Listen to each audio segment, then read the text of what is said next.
السلام علیکم دوستو، لوزی فیت کے اسلامک موٹیویشن چینل آپ کا استقبال کرتا ہوں۔ میں ہوں آپ کا دوست عارج۔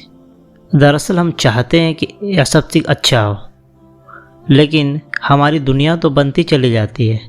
ہم چاہتے ہیں کہ دنیا بھی ہمارا اچھا چلے، آخرت بھی ہمارا اچھا چلے، لیکن ہماری دنیا تو بنتی چلی جاتی ہے، مگر آخرت نفس کی غلامی، شیطانی مکاری، دھوکے چال میں آ کر، گناہوں کی نحوست سے، نیک کاموں سے دوری، ان سب جالوں میں پھنس کر ہم اپنی دنیا کو کافی اچھی تو بنا لیتے ہیں، لیکن آخرت چوپٹ کرتے جا رہے ہیں۔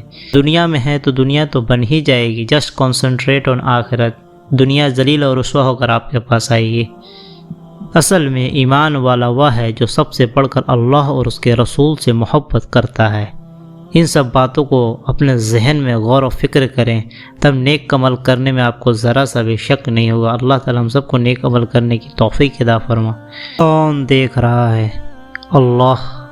کس سے ڈرنا ہے؟ اللہ سے۔ کس کے پاس جانا ہے؟ واپس اللہ کے پاس واپس لوٹ کر جانا۔ کس کے ہاتھ میں بادشاہت ہے زمین و آسمان کی؟ اللہ کے ہاتھ میں ہے۔ ہمارا حال اس سے بالکل الگ ہے۔ لوگوں کی پرواہ کرتے ہیں، گھر والوں کی پرواہ کرتے ہیں، دوستوں کی پرواہ کرتے ہیں، اور تمام جتنے بھی ہر طرح کی پرواہ کرتے ہیں، لیکن اللہ کی پرواہ کون کرے گا؟ میرے بھائی، ہوش میں آؤ، ہوش کے ناخن لو۔ تمہیں وہ دیکھ رہا ہے جس کی نگاہیں بڑی تیز ہے، نگاہیں اسے نہیں پاتی، وہ نگاہوں کو پا لیتا ہے۔ ہر سمت، ہر جگہ، ہر شے پر غالب، سب پر نظر، جیسے اجالے میں ویسے اندھیرے میں، بالکل صاف شفاف۔ وہ سینے کے اندر کی بھیدوں کو بھی جاننے والا ہے، وہ شاہ رخ سے بھی قریب۔ وہی ہے اللہ، وہی ہے۔ اللہ کی پرواہ کرے، بندوں کی نہیں۔ بندے چلے جائیں گے، اللہ تھا اور رہے گا۔ اچھے اعمال آگے بھیجیں، اللہ کو اچھا قرض دیں، اللہ کو اچھا قرض دے، قرض حسنات دیں، صدقہ دیں۔ صدقہ اللہ کے غصے کو ٹال دیتا ہے، اللہ اسے کئی گنا بڑھا کر دے گا۔ اللہ کو اچھا قرض دے، یعنی قرض حسنا دے، اللہ اسے کئی گنا، 10 گنا سے لے کر 700 گنا تک بڑھا دے گا۔ اللہ سے شرمانا تمہیں دنیا اور آخرت میں شرخرو کرے گا، اوپر بڑھا دے گا اور بلندیوں پر لے جائے گا۔ اور نیک کام میں ملامت کے خوف سے، نیک کام میں ملامت کے خوف سے نیک کام کو چھوڑنا اور دنیا والوں کو خوش کرنا، یہ تمہیں دونوں جہاں میں رسوا کرے گا۔ اسی لیے دنیا والوں کے خوش کرنے کے چکر میں اپنی آخرت کو برباد کرنے سے ہماری حفاظت عطا فرما۔ اللہ اور رسول کی اطاعت کرنے میں اگر آپ کو شرمندگی محسوس ہوتی ہے اور آپ کا مورال ڈاؤن ہوتا ہے، لوگ ملامت کرتے ہیں اور آپ کو ایسا لگتا ہے کہ میری عزت میں کمی ہو گئی ہے، مجھے کافی زحمت اٹھانی پڑ رہی ہے، تو یہ عزت آخرت میں اللہ اس کے رسول سے لے لینا۔ ابھی اعمال کا وقت ہے، ابھی عمل کرنے کا وقت ہے، حساب کا نہیں۔ لیکن جلد ہی آخرت میں حساب کا وقت ہوگا اور عمل، نیک عمل کام کرنے کا موقع نہیں دیا جائے گا۔ نیت اور تھوڑی کوشش ہو تو ہدایت پانے کا ذریعہ بنتی۔ یہ ہدایت پانے کا سب سے اچھا طریقہ ہے۔ نیت کریں اور تھوڑی سی بھی کوشش کریں تو انشاءاللہ اللہ سبحانہ و تعالیٰ آپ کو ہدایت ضرور دے گا۔ Why have you chosen as a Muslim؟ آپ کو مسلمان کیوں بنایا گیا؟ آپ کو پیارے نبی صلی اللہ علیہ وسلم کو امتی کیوں بنایا گیا؟ یہ کلیئر ہے کہ آپ سے اللہ نے اسلام کا کام لینا ہے، دین اسلام کا کام لینا ہے، نیک کام لینا ہے، لوگوں کو برائی سے روکنا ہے اور اچھائی کی دعوت دینا ہے۔ آپ ایک ایسے فیملی میں پیدا ہوتے ہیں جو ایمان والے ہیں، ایمان والی فیملی ہے، اور آخری نبی صلی اللہ علیہ وسلم کو ماننے والے ہیں، مسلم ہیں، مومن ہیں، تو آپ کو دماغ کو یہ بات سرپرائزڈ کرنے والی نہیں لگتی؟ آپ ہی کو کیوں اللہ تعالیٰ نے مسلمان بنایا؟ پورے دنیا میں 7 ارب سے زیادہ لوگ ہیں، لیکن آپ کو ان 7 ارب میں میکسیمم تعداد کافروں، مشرکوں اور منافقوں کی ہے۔ مسلمانوں کی تعداد اگر گنتی کے اعتبار سے دیکھا جائے تو 2 ارب کے آس پاس ہے یا اس سے بھی کم۔ تو آخر آپ ہی کو کیوں مسلمان بنایا گیا؟ وائے؟ آپ ہی کیوں ایمان والے گھر میں پیدا ہوئے؟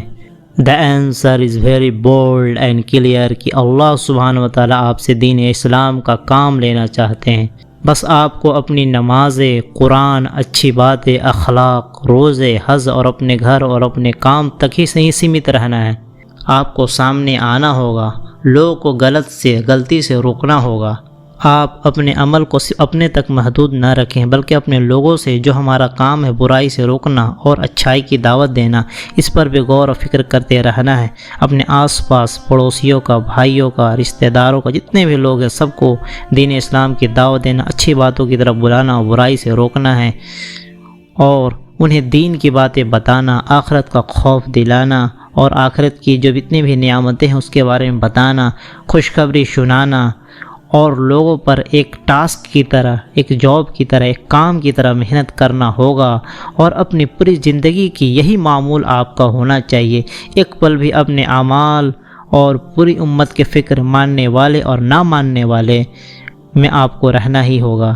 یعنی ہمارے نبی صلی اللہ علیہ وسلم تو پورے انسانیت کے نبی بنا کر بھیجے گئے ہیں، تو آپ کو تمام جتنے ماننے والے اور نہیں ماننے والے سب کی فکر میں، اس کے سوچ میں کہ کس طرح سے انہیں صحیح راستے کی طرف لگے رہنا ہوگا۔ کم سے کم آپ کچھ کریں نہیں تو دل میں ہی فکر کرتے رہیں اور اس کے بارے میں سوچیں کہ میں کس طرح سے میں اس میں کنٹریبیوٹ کر سکتا ہوں، تو انشاءاللہ اللہ تعالیٰ آپ کو ایک نہ ایک دن ہدایت ضرور دے گا۔ خدا نے آج تک اس قوم کی حالت نہیں بدلی جسے خود نہ ہو بدلنے کا تصور، نہیں تو نعمت چھین لی جاتی ہے قدر نہیں کرنے کے بعد۔ پیارے تو یہودی بھی اللہ کے تھے۔ آپ نے قرآن شریف میں پڑھا ہوگا اور کئی جگہ پڑھا ہوگا یہودیوں کے بارے میں کہ اللہ تعالیٰ کے بہت ہی پیارے تھے، طرح طرح کے نخرے اللہ تعالیٰ نے اس کے سہیں، جیسا کہ یہودیوں نے کہا سورہ جمعہ میں کہ ہم اللہ کے پیارے ہیں، لیکن اللہ تعالیٰ نے ان کی مثال ایسی دی کہ جیسے کتابوں کا بوجھ لادے ہوئے گدھے ہو، کہ انہوں نے اپنے دین کو پس پشت ڈال دیا، پیٹھ پیچھے ڈال دیا اور گمراہ ہوئے اور بھٹک گئے۔ تو اللہ تعالیٰ ہمیں اس عظیم و شان دین کی قدر کرنے کی توفیق عطا فرما۔ یا اللہ، یہودی اور عیسائی جن جن غلط عادتوں کی وجہ سے سیدھے راستے سے بھٹک گئے اور گمراہ ہو گئے، ہمیں ان سب راستوں سے بچا اور ہمیں سیدھا راستہ دکھا، اور ہمیں دین کا کام مضبوطی سے کرنے کی توفیق عطا فرما۔ ہمارے ایمان کے لیول کو مضبوط کر دے، ہمارے اندر پہلے درجے کا ایمان عطا فرما کہ کوئی بھی برائی ہو اسے ہاتھ سے روکنے کی طاقت دے، نہیں تو زبان سے روکو، نہیں تو دل میں برا جانو یا اللہ، اس سے نیچے کچھ نہیں یا اللہ، اپنا رحم و کرم بنائے رکھ۔ پیارے تو یہودی بھی تھے اللہ کے، جیسا یہودیوں نے کہا کہ ہم تو اللہ کے پیارے ہیں، لیکن اللہ تعالیٰ نے ان کی مثال ایسے دی جیسے گدھے ہوں جو کتابوں کا بوجھ لادے ہوئے ہوں۔ کتنی بری مثال ہے ان لوگوں کی جو اللہ کے راستے سے بھٹک گئے۔ یہودیوں نے اپنے لوگوں کو برائیوں سے نہیں روکا اور اچھائیوں کی طرف نہیں بلایا، تو اللہ نے انہیں ذلت اور رسوائی میں ڈال دیا۔ تو اللہ تعالیٰ ہمیں قدر کرنے کی توفیق عطا فرما کہ ہمیں کیا ملا ہے، ہمیں کس چیز سے ہمیں نوازا گیا، ہمیں ایمان کی دولت سے نوازا گیا، ہمیں چنا گیا ہے۔ آخر آپ اپنے آس پاس دیکھیں، نظریں اٹھا کر دیکھیں، ہر طرف دیکھیں، آپ کو لگے کہ میں مسلمان کیوں بنا، وائے؟ تو اللہ تعالیٰ نے آپ کو ایک نعمت دی، آپ کو ایک گفٹ دیا ہے، آپ کو چنا ہے، تو آپ کو کچھ اس کے فرائض بھی ادا کرنے ہیں، اس کے کام کرنے، نہیں تو بہت جگہ موقعوں پر طرح طرح کا یہ ہے کہ وہ ہم میں سے نہیں۔ جیسے ہمارے نبی صلی اللہ علیہ وسلم نے فرمایا کہ جس نے جھوٹ بولا اور دھوکہ دیا وہ ہم میں سے نہیں ہے۔ جو اس وقت کے باوجود، یعنی اس کے پاس پیسے بھی ہو اور وہاں حج کرنے کی طاقت رکھتا ہو، اس نے حج نہیں کیا، تو یہودی مرے چاہے نصرانی مرے، ایسا کئی مقام پر ہے۔ پھر منافقوں کے بارے میں کہ جب بھی بولتا ہے جھوٹ بولتا ہے، جب بھی لڑائی اور بحث کرے تو گالیوں پہ اتر آئے، ہمیشہ بدعہدی کرے، ہمیشہ قسم کو توڑ ڈالے۔ تو ہمیں اپنی قیمت پہچاننے کی توفیق عطا فرما اور اپنے آپ کو ذرا قیمتی بنانے کی توفیق عطا فرما۔ یا اللہ، ہمیں یہودیوں اور عیسائیوں کی طرح گمراہی سے بچا اور راستے سے بھٹکنے سے بچا، ہمیں سیدھا راستہ دکھا، آمین۔ جاتے جاتے ویڈیو کو لائک سے سبسکرائب کرنا بھولیں۔ السلام علیکم۔